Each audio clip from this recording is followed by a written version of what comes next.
Welcome to Season 5 of the Agile Brand with Greg Kihlstrom, where we talk with enterprise and technology platform leaders about the people, processes, and platforms that make marketing and customer experience successful, scalable, and sustainable.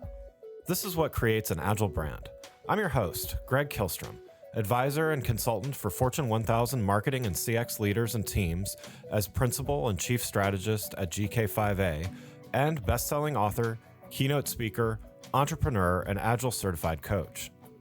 The Agile Brand podcast is brought to you by TEKsystems, an industry leader in full-stack technology services, talent services, and real-world application. For more information, go to teksystems.com. To sign up for the Agile Brand newsletter and get the latest insights and articles on marketing technology and CX, or to purchase a copy of my latest book, House of the Customer, go to gregkihlstrom.com. You can also find all my books on Amazon and other retailers. And now on to the show. Today we're going to talk about personalizing the customer experience to increase loyalty in a world increasingly mindful of consumer data privacy. To help me discuss this topic, I'd like to welcome Lisa Routel, Marketing Strategy Lead at Verizon Up. Lisa, welcome to the show. Thank you so much for having me, Greg. Yeah, looking forward to talking about this topic with you. First, let's start with you giving a little background on yourself, as well as what you're currently doing at Verizon Up.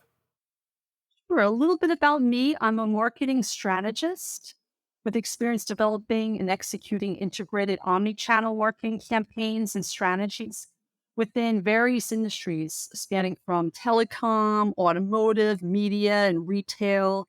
And in my current role, I am responsible for leading communications, promotions, and member experiences for Verizon Up, which is Verizon's award-winning loyalty program, which offers rewards ranging from top branded gift cards, Verizon products and services, and once-in-a-lifetime experiences. And Verizon Up, it is award-winning. We have won 10 Loyalty 360 awards in the past few years.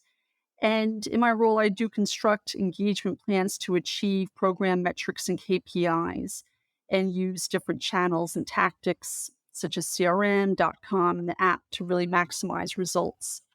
And prior to my career at Verizon, I have held roles at Jaguar Land Rover, HBO, and Burberry after making a career pivot from being a research scientist within the pharmaceutical industry. So data has always been at the core of everything I do, and I continue to use the same strategy and approach to this day. That's great. Well, yeah, definitely. Looking forward to talk about this topic with you. So let's start. Let's talk about this relationship between the sometimes volumes of data a large organization has, the need for better customer experience and increased loyalty, all while balancing customer data privacy, which is increasingly becoming a focal point. We see that all over the news these days. So let's start with the data part. In a large organization, the biggest challenge is usually not with whether or not you have enough data. It's more likely that you have so much and you need to find what's the best and the most relevant data to use. Can you talk a little bit about how you've approached this in your career? I think this is such a fundamental question, which all companies and teams need to ask themselves, really, what is the best data to use? And I would start by saying what the end goal is, and it's to produce actionable insights. And data also helps drive ideas for experimentation. And data, it can be many things. It can be quantitative, or it could be qualitative. It could be first-party data or third-party data. And for my role specifically, I use customer data in order to improve my marketing efforts at Verizon. I would say for marketing in general, marketers need to find ways to leverage their data to learn who their customers are and figure out the best way to reach them. And it goes back to the fundamental question, who is your ideal customer? For example, by aggregating basic descriptive type data, marketers, they can create specific strategies to target these demographics. And once you understand who your target audience is, you can start fine-tuning your marketing strategy and using data to target your best customers at the right time in their customer journey really lowers, say, your customer acquisition costs, reduces churn, and really ultimately increases lifetime value. And using a customer-centric approach with data-driven strategies really is the key to drive success for any company in any industry. Yeah, yeah, definitely. So, additionally, the best data may be technically somewhere within the organization, but may not be accessible to you and your team, for instance. So, that requires breaking down silos while ensuring that you're minding the many necessary processes in place to for consumer data privacy and potential misuse of data, things like that. How have you seen teams work successfully together to bridge these gaps in the customer experience by just better sharing of data that's already available? I would say a key driver to success is to find ways to break down data silos and ensure customers have that seamless customer experience. And in order to achieve customer success, everyone in the company needs to be aligned behind the same data informed vision of the target customer. And this vision needs to understand the customer's needs, wants, and those points of friction as well. And data silos, I would say, are one of the biggest blockers towards reaching customer success. And company alignment depends entirely on sharing information across the entire organization and doing this consistently. And this helps to facilitate collaboration between customer facing departments like marketing and sales. And this is fundamental for a positive and, again, that consistent customer experience. For example, the last thing a disgruntled customer who had an issue with their last order would be to receive an upsell message. So Right. customers need to know you understand them. As for how to break down these data silos, you need to first identify the root cause of the issue.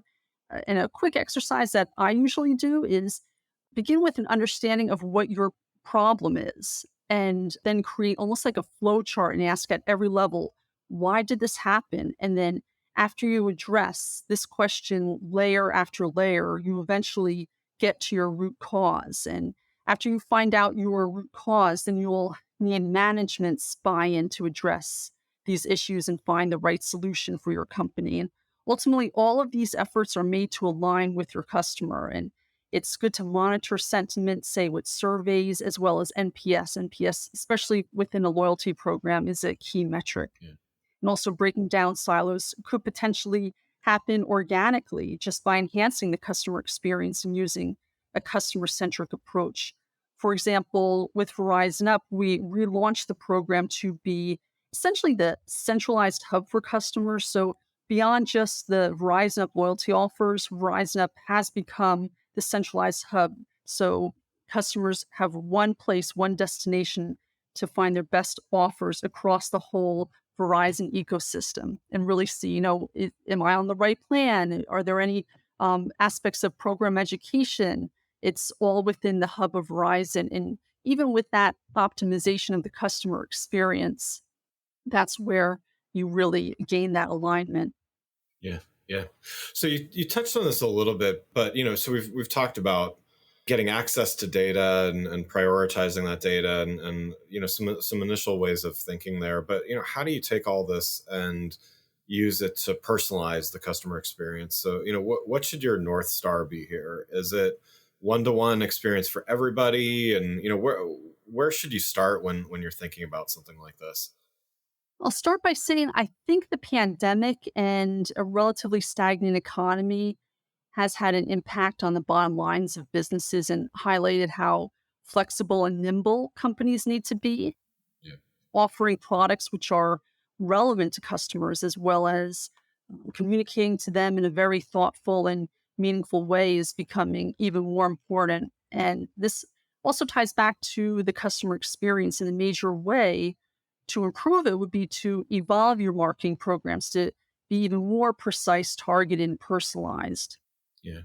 So again, adopting a hyper personalized marketing strategy powered by analytics, data, and AI will give you the insights to adjust to customers' changing tastes and preferences in real time.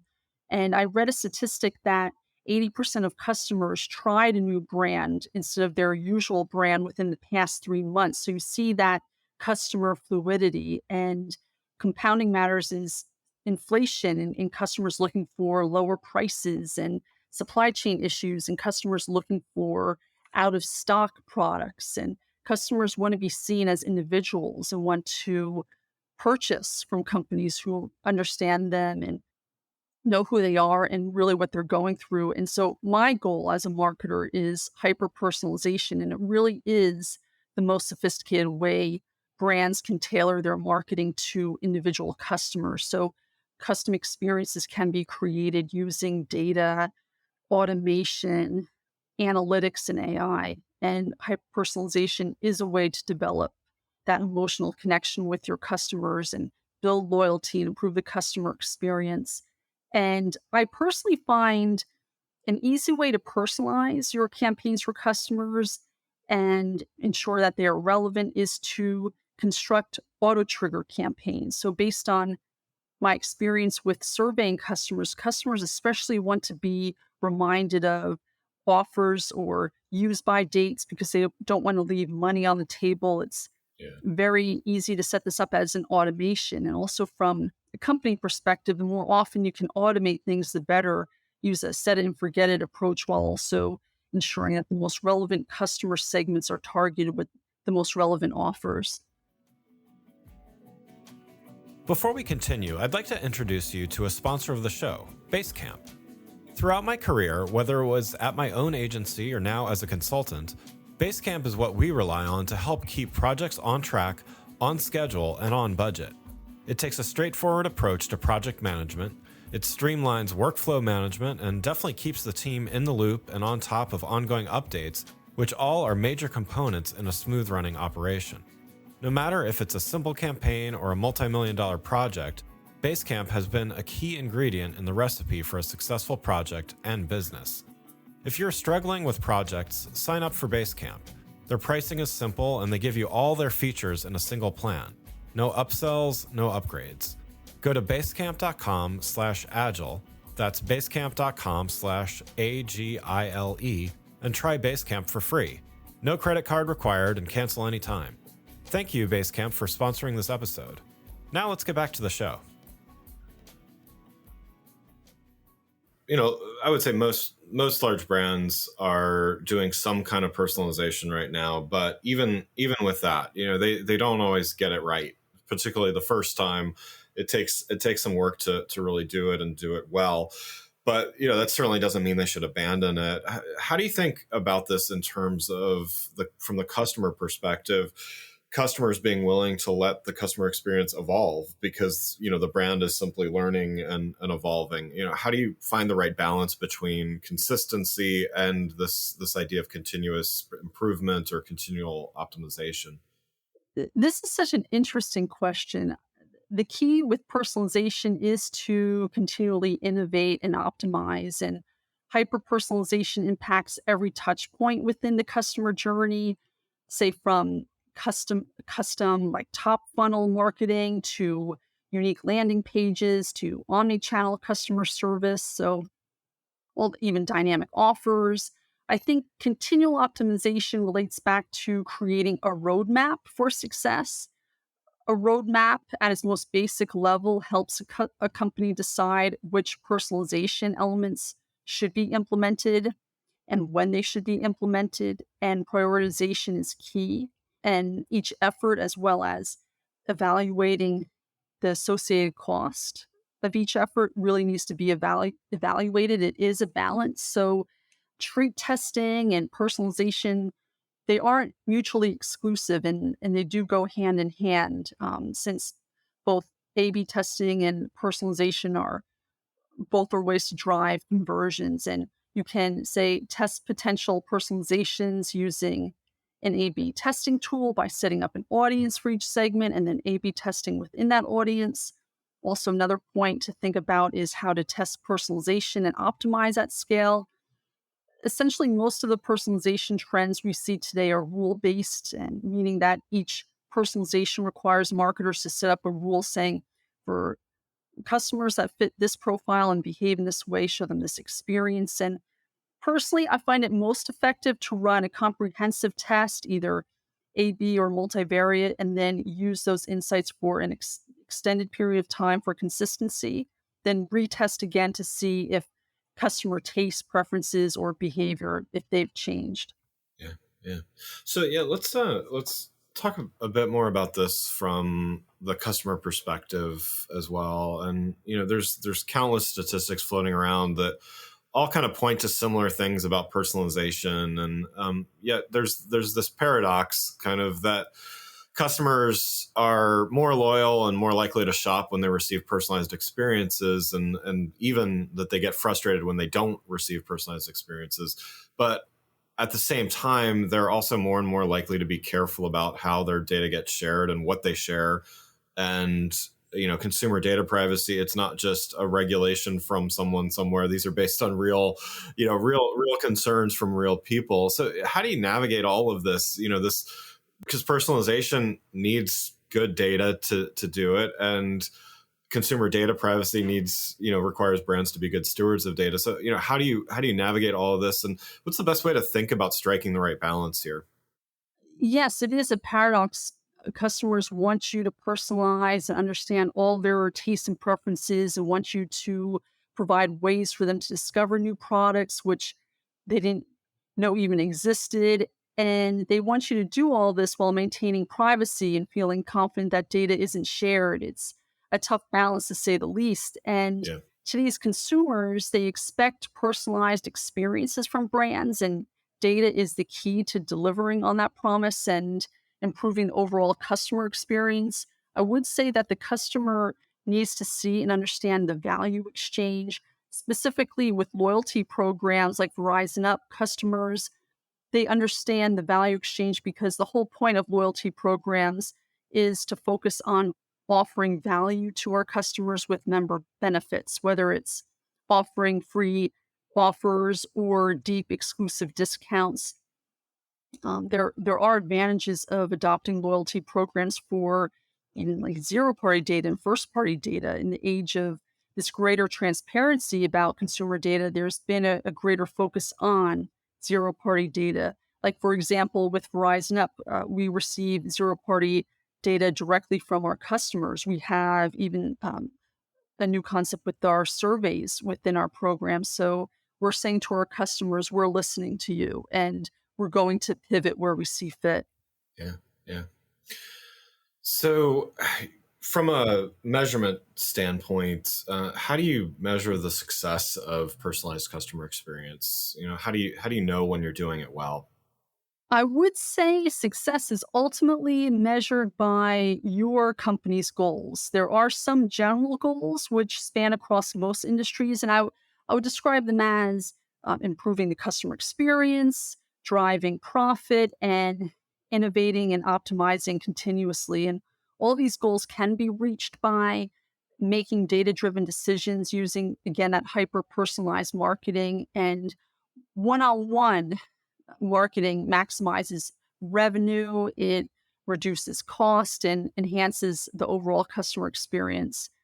Overall, personalization really is that best driver for ROI and maximizes program effectiveness. And it allows you to optimize to whom you target with messaging and offers through the most relevant and appropriate channels, and implementing the strategy not only increases customer satisfaction, but also drives brand loyalty, willingness to spend, and overall marketing effectiveness.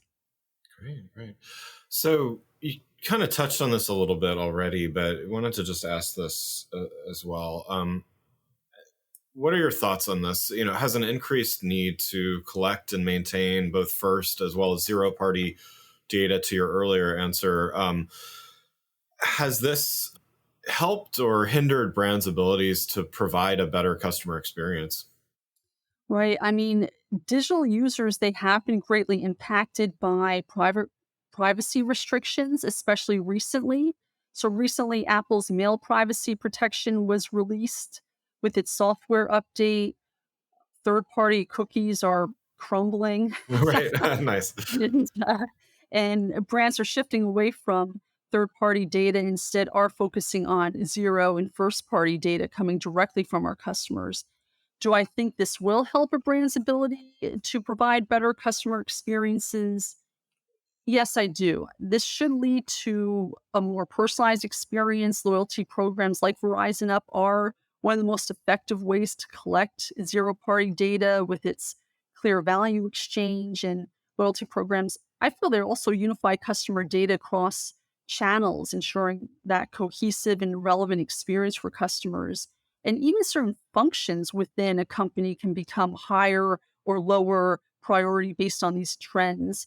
Like, even I would say a general trend is that brand marketing within owned channels, relying on existing customer data, really even starts to become higher priority, that function, compared to performance marketing based on those third party cookies. So, we have to adjust our messaging and tactics according to, say, private privacy restrictions that continue to get stricter and stricter, and also by what the customer tells us directly.